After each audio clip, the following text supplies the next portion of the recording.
Welcome to the Keeping the Nostalgia Live show. I am your host, Billy Powell. As you can see to my left is Mark Knight of Mark Knight and the Unsung Heroes, also one of the founding members of the band Bang Tango, which I'm sure you all know. We are going to talk to Mark today about his new album, Days of Dreamer. Wait a minute, did I screw that up already? Ready? Days of a Dreamer. Okay, I There did you screw that up. go. It's Left that out a couple caffeine. words. It's all Yeah, good. it's the caffeine from the Diet Dr. Pepper I've been engulfing. Woo! Mark, thank you so much for taking some time. I know you're busy with the album release just over a week ago. I appreciate you taking some time, answer some questions, and help keep the nostalgia alive. Hey, Billy, thanks for having me. More than welcome to be on your show. I appreciate it. And yeah, thanks for giving me the time to interview me and talk to me. So cool. I will say this at the beginning of the show for everybody out there. You all have your friends on social media, and I mean, the guy to the left, Mark Knight, is a musician, and he's been putting out this album. But even before putting this album, he messaged me and just asked me how I was doing, just out of the blue. And I was going through a rough spot with, I've been diagnosed with diabetes type 2. My A1C was 10.83. I have gotten it down to 10.4. They've got me on the proper medication for the neuropathy I have.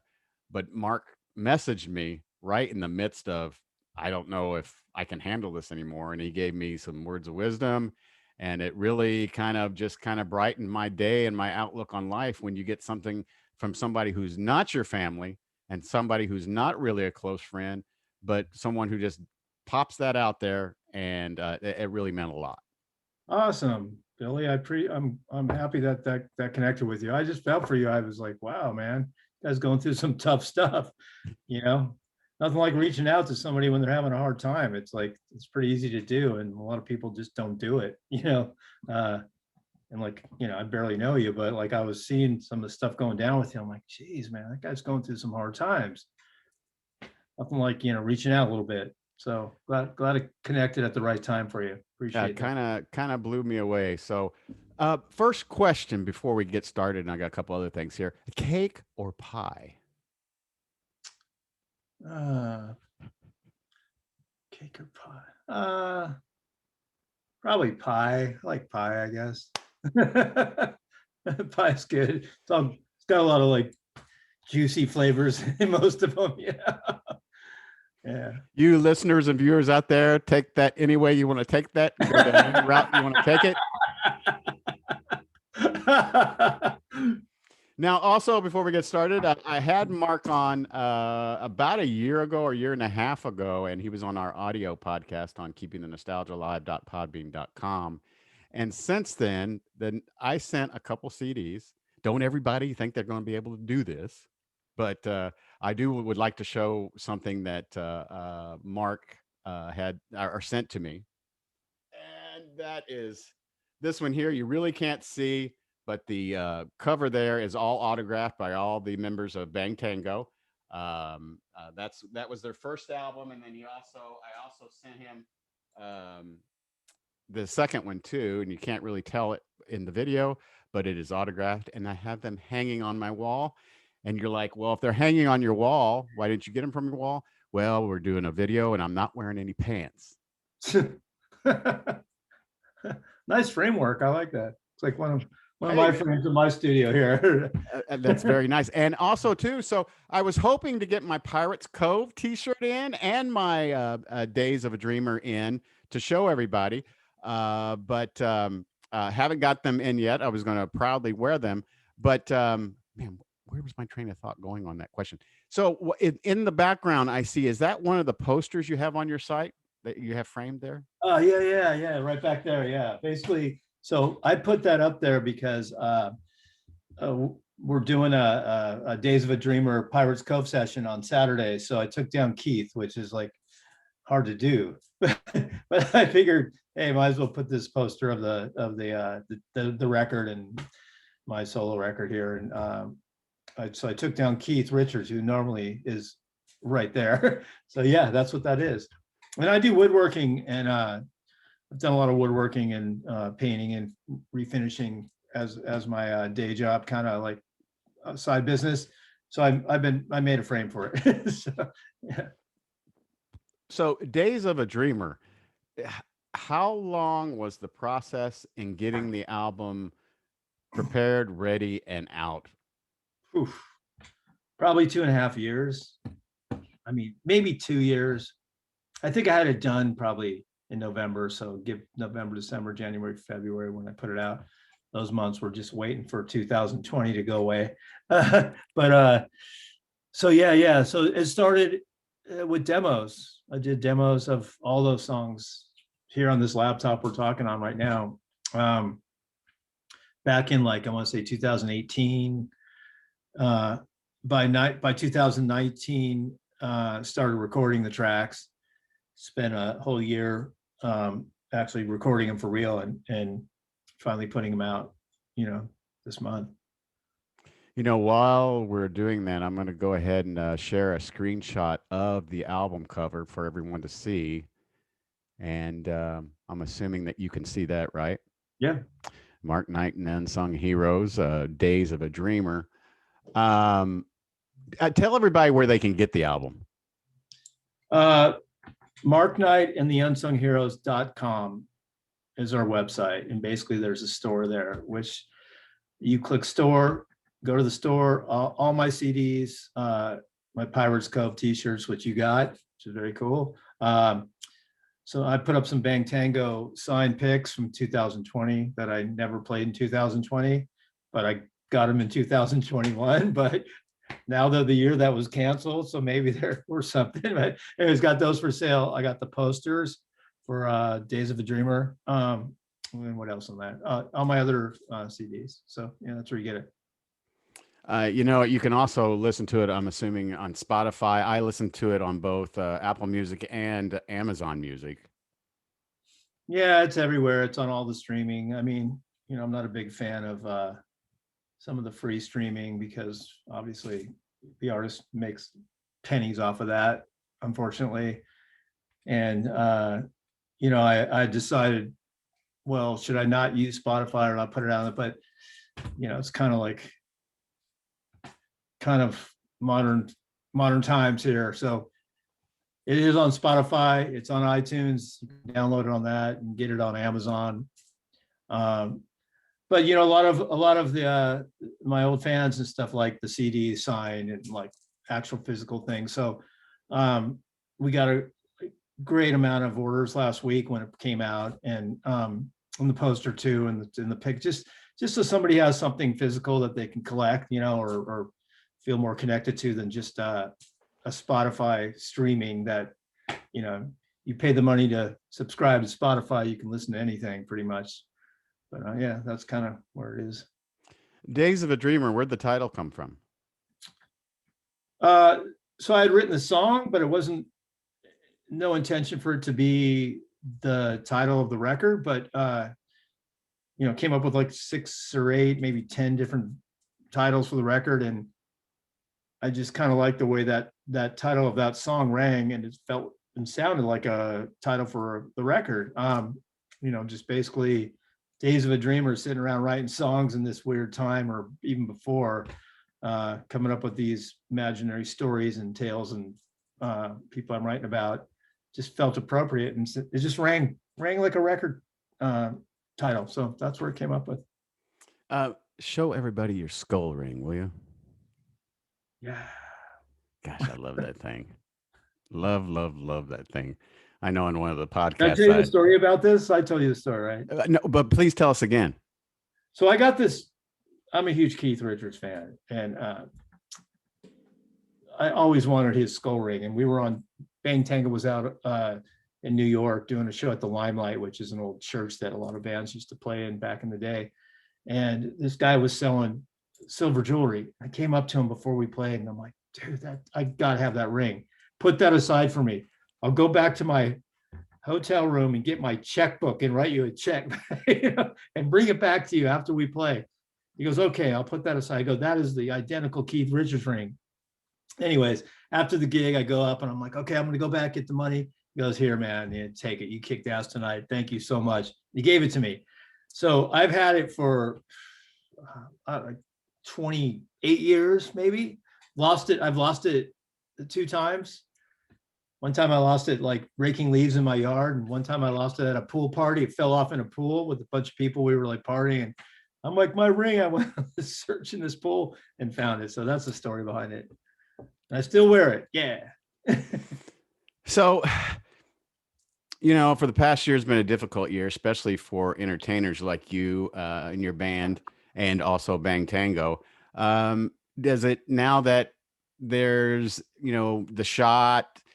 Does it look like there are going to be dates for you to be out, get out and sell this album, or is there dates in the conversation with continuing what you were doing with Bang Tango? uh, Answer to the first question. Yeah, I'm gonna do it. I'm gonna do an acoustic show at a outdoor winery to start things off, March 20th. Local gig. Get out and play a little bit. Just me and by myself, pretty much. And nothing with the band has been booked, like the Unsung Heroes. I mean, we haven't even rehearsed. Everybody's still kind of a little nervous about even getting together and rehearsal. As far as Bang Tango, there's been talk about some bookings late summer that might happen, but nothing's locked. It's still like tentative, and we're still waiting on promoters and people to like give the green light on some of these shows. So it's all just like, no, not really. Nothing's locked except for my acoustic gig at the winery, which is cool. It's still playing out. What was the lockdown or this past year been like for an entertainer like you? I mean, how do you keep from getting depressed, or how I mean, did most of your thoughts go into making the album Days of a Dreamer, or how did that all work out in the past year? Well, fortunately, I was involved in making this record when Bang Tango reunited last year, and we did the show at the Whiskey January 25th, 2019 or 2020. So after that, I was already wrapped up and involved in making this record, Days of a Dreamer. So, um, we didn't have any dates really booked in the near future after that Whiskey show, but um, you know, I had the time to like actually sink really deep into making this record and really recording and putting everything into it because I had nothing else to really, no live gigs. Started doing the Pirates Cove, Sunday night shows just to kind of like connect with some of my audience and some people. So, I have to work on those things, but it gave me time to focus on the record. And probably I wouldn't have made as a detailed, fine-tuned record if that didn't happen with the pandemic. But yeah, definitely depressing. Yeah, because I've performed live my whole life. I mean, since I was like 15 years old. So not doing that and playing in front of people and just doing these like kind of live, Facebook live feed things, really weird on the psyche for sure. And also even going out and seeing live music's been weird, but definitely not playing is like, sucked my soul a little bit. Like, whoa, this is getting weird. I'm having a lot of weird dreams about touring and playing live and, weird scenarios. And so, in the beginning, like, first 3 or 4 months wasn't that crazy, but coming on over a year now, yeah, it's pretty weird. Musical influences throughout your life, and maybe the musical influences that maybe led to your writing for this album. Oh, geez. I've really tapped into the Americana singer-songwriter kind of trip. That's you know, for a long time. I've been doing this for 25 years, this style, and real kind of blues based, real rootsy rock storytelling. Really like kind of a personality sort of vocal and a story like a Steve Earle or like Tom Petty or guys like that. Really, I locked into that years ago and continue to do that. I haven't changed from that. I've been influenced by um, some different kind of modern music through my daughters because they're kind of indie rockers and into some kind of singer songwriter um, indie rock, emo rock, whatever. They like my daughter's a singer songwriter. She's become this talent on her own. So some of her influences are stuff I like Elliott Smith, for example, a great singer songwriter. She's like that's like her biggest influence, and kind of went back and revisited that, even though I was into it when she wasn't even born yet. And so that's been an influence too. When I'm listening to the album, I was listening to Rusty Bones, which is a great song to get the album started with. We don't have videos anymore. Well, you did have a video, but the of with one of the songs. But where was the album made?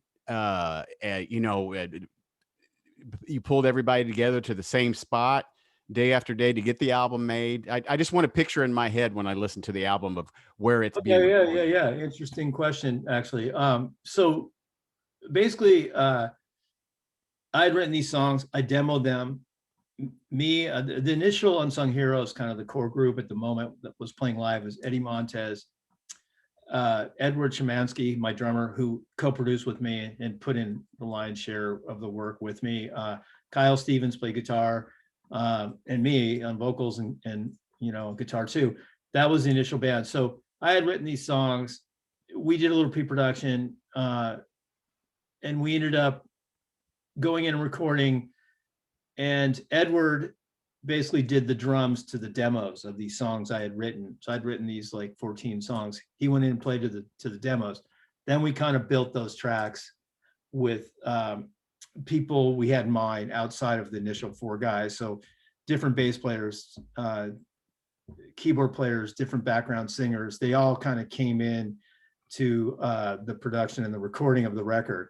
So we did the drums in a separate studio, Adam Hamilton's studio, a friend of ours, to get really great drum sounds. From there, we took that out and did all the guitars and the vocals at my house here, my home studio. So we cranked up the amps. I sang all the vocals here, and Edward came over and recorded them. And we just built these tracks, kind of, we piecemealed them in, kind of, with different people. Reeve Downs from Rhino Bucket, he's in Austria. He sent in some bass. He played bass on a couple tracks. Wayne Lothan, he's from English Beat. He was actually in the Unsung Heroes a while back, played bass. He actually mixed one of the songs too. So I kind of brought all my friends in that have helped me in the past and work with me, and thought were right for the certain parts, and made this record. It's a different format. It wasn't a band. It wasn't like four guys going and bang out like that's how Road Sick Eyes was done. Tell us how through the years man, has you as a musician, I mean, Bang Tango, if anybody, all the people out there who are fans of that, how do you go from that? How have you mellowed out during the years? Mellowed out as far as music, or Well, yeah, yeah. mellowed out as well. What do you mean mellowed out? Like, Well, it's not. It's a little bit more mellow now. It's not as talking about when you first, yeah, exactly. Okay, so I got really influenced by this whole singer-songwriter trip back in whatever 1995, when Bang Tang was breaking up, and became really kind of obsessed with writing and singing my own songs acoustic. And I just got into these guys like Tom Petty and Dylan and all this cool stuff that was different from Bang Tango. So it was just like, not like I was done rocking out or just ripping it up on stage. I still have that in me. Obviously, I'm a rocker, like in my heart, but just found a different, or just got turned on to different kind of music, and I just evolved into a different musician, or different taste. You grow out of that. I grew up listening to Iron Maiden and Ozzy Osbourne, and and playing metal and a metal band, and you just evolve into different things, as you get older, I guess. Yeah, to this Even day. though Rusty Bones still rocks, right? Oh, yes, it does. And that is I'll play a short snippet of that for all the viewers and listeners here before we leave. But, I still today can't understand anything that Iron Maiden says. Right. I I, just I don't know. What do you mean the lyrics? I just don't understand the Iron Maiden love. The whole thing? Yeah, I'm Yeah. sorry. I don't know. I loved it as a kid. I'm not gonna lie. It's like, but I also love like the early Scorpions, the In Trance records and the ones like back when Uli Roth was in the band. Yeah, I was a metal kid growing up. UFO, Led Zeppelin, ZZ, Thin Lizzy, like all those kind of British early Def Leppard. I love those, And then I evolved into like the roots rock stuff, like Aerosmith and those bands. And when Bang Tango kind of came together, we were going after that kind of sound. And I just, then the Stones became my favorite band ever, because they covered everything from country to reggae to blues. And Keith Richards became my like, this guy's just got it all going on, He's just a cool cat across the board. Not just his guitar playing, but everything else that is involved with them, So that's just kind of like my history a little bit. There's going to be a lot of people who don't like I made that comment about Iron Maiden. Sorry, folks. Hey, Sorry. I love Maiden. I mean, they're great. Yeah, I mean, I like Judas Priest too back in the day. Yeah. But Maiden's like, I don't know, they were they were just an interesting band. As a kid, I loved them. Isn't it interesting? I'm assuming this is the same way with the musician, how stuff that was popular when we were younger, we really weren't into, but once you started listening to it as you get older, you're like, wow, I kind of missed out on this a little bit because I was this kind of music fan or I enjoyed this. Yeah, There's just so much time in life to listen to things. And once you finally get into something, you're like, oh, wow, I really enjoy this. Why did I wait so long to get into it?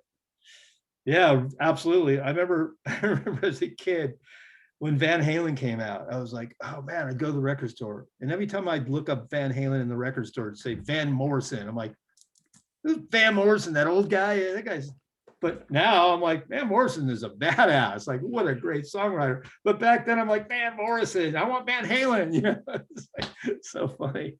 But yeah, Van Morrison is like a perfect example of a guy who is just an incredible talented, singer songwriter. And as a kid, he was always next to Van Halen and like, man, kind of You know, like it's Neil Young, it's like it. Neil Young. Yep. Neil Young was like the worst guitar player on the planet to me as a kid. I'm like, the guy sucks. I thought he was terrible. I'm like, my buddy's like, no, Neil Young, man, you got to get into Neil Young. You don't understand.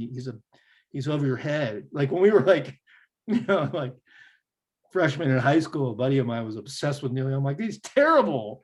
I still don't like his lead playing, but then as I got older, I'm like, Neil Young's like the god of grunge rock. He's like, yeah. It's interesting how, if you're a lover of music, how those your love of music changes, and when you get introduced to artists that have been around so long that you start to get involved in their library and enjoy it, just like you were saying. How is your writing process? Do you carry a pen and a notepad? Do you say it into your iPhone or your telephone? Are you driving down the street and you see something on a sign and it makes you click with lyrics? How does Mark Knight's mind work when writing lyrics to a song? So back years ago, I used to always write everything down, but now we've got the phone. So basically what I do is I'll go out in basically my backyard is where I write everything. And I'll just like bang around some ideas and start ad-libbing vocals, just spitting stuff out, maybe not making any sense, but then I'll come on to something that I'm like subconsciously just rattling off with kind of a theme. And then I'll start building off of that theme and then kind of create verses and then create like kind of a melodic chorus is what I'm usually after, kind of summing up what I'm kind of subconsciously spitting out. And the way I put it down now is I just use my phone. I record every line. I'll do like 2 lines and that's good. Then I'll go back and listen to all those recordings and then kind of sketch out the song and then put the whole song together. How hard is it for a musician to clear your mind and not, because I have so much music in my head, you're always listening to that music and the music you've listened to all your life. how hard is it not to repeat a beat or repeat a chorus that's already been laid down by somebody else? Does that make sense? Yeah, yeah. Basically, like I look at it like this. I've digested and listened to so much music in my life that I have like a jillion songs in my head that I maybe duplicate when I write a song and think, oh man, that sounds like this or that. But fortunate for me, I have this unique, weird kind of style that it ends up sounding like me no matter what. If I try to emulate somebody, it never sounds like them. It always sounds like my version of maybe them. So I'm lucky with that. Like some people just directly sound like somebody else. You go, oh, you sound exactly like, whatever, whoever, any, Paul Rogers from Bad Company, whatever you're trying to do. But I just have like a unique sense of, kind of sponging off my influences to make my own sound, which I'm just lucky with. Some people don't have that. It's just my style. It's like, because when I grew up playing guitar, I never like copy people's solos note for note because I just couldn't. But I'd get their vibe, and then I'd take other people's style too and kind of put it all into one and just do it my way. And that's it's kind of like, don't learn it too well and then do it your way. And that's kind of how I do vocals and songs too. On all of the tracks on Days of a Dreamer, how many of the tracks are true? Any true stories within all those tracks on the new album? Almost 90% of them are true. Like, Yeah. like stay away, stay away, stay Yeah. away from another man's woman. That's true. Yeah. That's about, uh, a good friend of a couple. They were a couple, basically. They were good friends of mine, and they were going through some stuff, and something interfered, as the lyric says, and I just like narrated their story, and it's true. It's like straight up. That song's like pretty damn real, even all from coke deals to death threats. That stuff was going down. So I just kind of like wrote about it. Like, didn't tell them. I take a lot of stuff from real life experiences. I mean, I don't think anything's really made up. I've kind of like brought in different characters, more than one, in a song like Fools Like You, that, that could be more than one person I'm talking about. It's not necessarily one guy, but at least one strong character to inspire the song usually happens. Like checking out, like I'm checking out for good this time, Yeah. So yeah. And Fools Like You, was it a blogger that got you going on that one? Kind of a shit talker, Yes. Yeah, there's plenty of those out there. And Well, inspired that song, but there's more than one. There's a bunch of them that these people just say a bunch of shit, and I wrote about it. I don't have time for fools like you. well, what I am going to try and do, I am going to try to play a little bit of the intro track, if that's okay with you. Yeah, do whatever. Okay, I'm going to see, because I haven't. Is this live right now? Well, we're not live. I'll be able to go back and yeah, you can go edit that. Yeah, cut that cake or pie comment out. And whatever you want to do, man. Okay, hold on. I'm going to share this here. This is going to be the cover. There we go. I'm going to see if I can hit Rusty Bones. And let me see here. I'm going to stop the share. Share sound. There we go. MIA gone missing again. Where you been, my long lost friend? Haven't seen not a trace in days. Heard you got another little head case.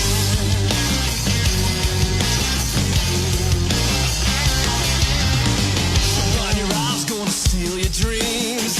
Drain your pockets and your fantasies.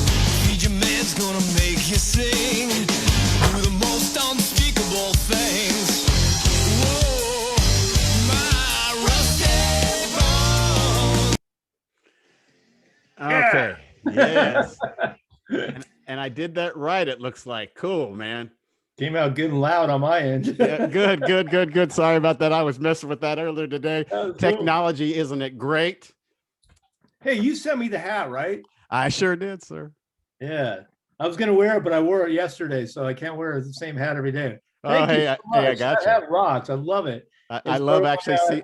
I love actually seeing photos with I uh wear it. there, and I think that's why you complimented me back with me sending you the CDs that have them autographed by you and the gang. Yeah, yeah, it was cool. Great hat. Thanks. So Pirates Cove is going to be this Saturday, not this Sunday, like it normally is, right? Yeah, it's kind of a special show for the records. I put it on Saturday, 5 p.m.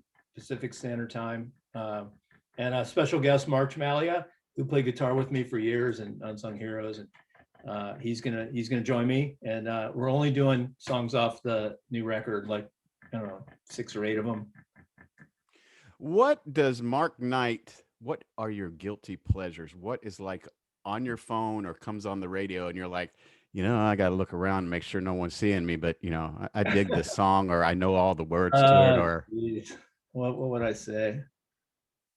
I'm a sucker for a good pop song, I mean, I listen to stuff like Melinda Lambert, she's a country pop star. I love her. She's awesome. What else do I like that I probably wouldn't admit to? um, every once in a while, like a good Def Leppard song that's not like, like one of the poppier ones. They had good songs, There's some Bon Jovi songs that are cool, I mean, like I said, I'm a sucker for a good hook and a good melody and a pop song. What else? That's about it. I have to think about that. I mean, that's why they're called guilty pleasures. yeah. There's a Tell us lot. tell us about your daughter's band. So Scarlett, my daughter Scarlett was in a band called Rose Dorn. They got a record deal. They put a couple, I think they put a couple records out. She ended up going solo. She moved to New York, and she's doing her own stuff now, recording, like kind of putting out singles one at a time, and goes under Scarlett Ray. That's her name now. Just a really crazy, artistic, great singer-songwriter in her own right. Developed her voice, got some great people to play with her, and got some good recordings. She's got 2 videos out now. Look under Scarlett Ray on YouTube. And she used to just, hang out with me all the time when she was growing up. And she picked up a guitar when she was like 9 and started. I was doing a lot of like local bars and playing acoustic sets and shows. And she started opening for me at a young age. And she'd like, she's a little kid, 9 years old. We put her up there and she'd play.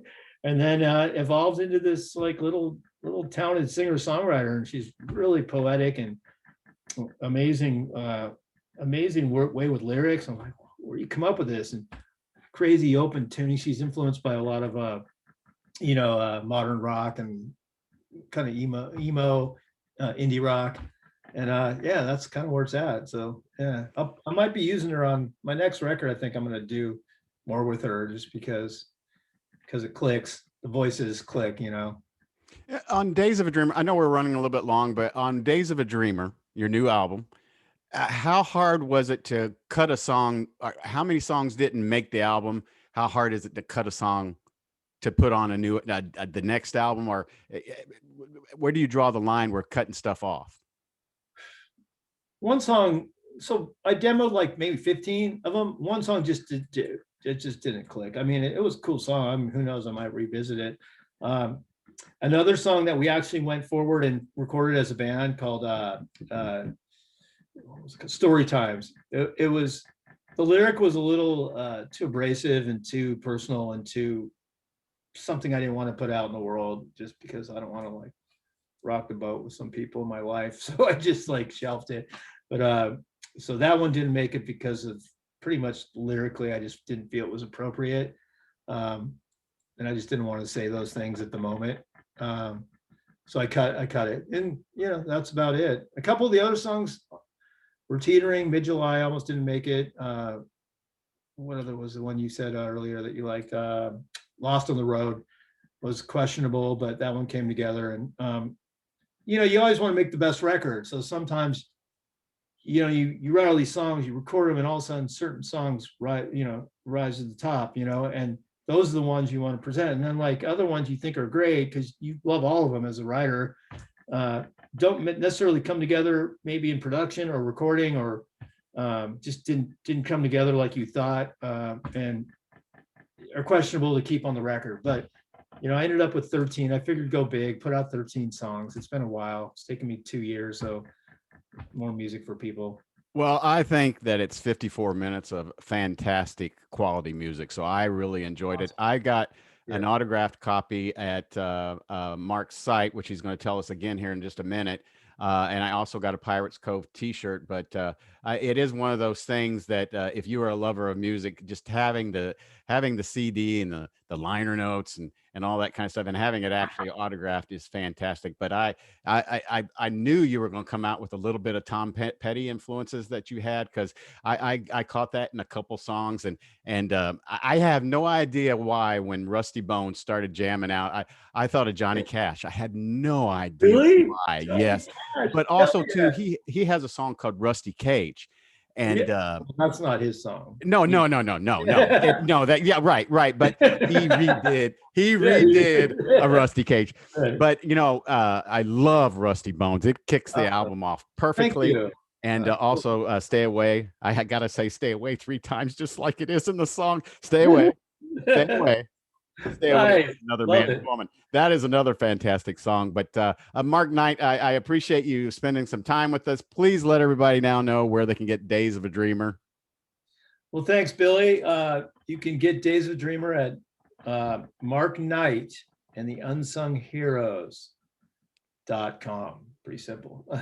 Yeah, and I will put that also in the links down I'll below. send you a link, guys. yeah, and then just click on that and go to store, and the store in there will lead you to the whole store of everything we have on sale: the new record, the merch, the CDs, the Pirates Cove T-shirts, and yeah, anything anyone contributing to that would be great. I do these Pirate Coves live feeds for free. I don't ask for any money. There's no Venmo tip jar. I just do them, and I do them because I just want to give music back to people and get them through those crazy times. And basically I make the money off the CD sales and the merch, the T-shirts and stuff. But all the live performances I do are always free. Not asking for handouts. Not eventually I will donate some of it one day to different causes when I do these live shows. But at the point where I'm at right now, I just want to give back music to people and let them hear it, despite the madness we're involved in at the moment, right? So yeah, that's where it is. And you know what? He has a quick turnaround too, because and it's just been a little delay in getting my goodies, just because of we here in Houston, where I'm based out of, we had minus 10 degree or right at 10 degrees, which these people have never seen. So it's getting the UPS, USPS, and all those people are a little bit behind, but I should have my goodies tomorrow, and I'm really looking forward to. Oh, you haven't got it yet, huh?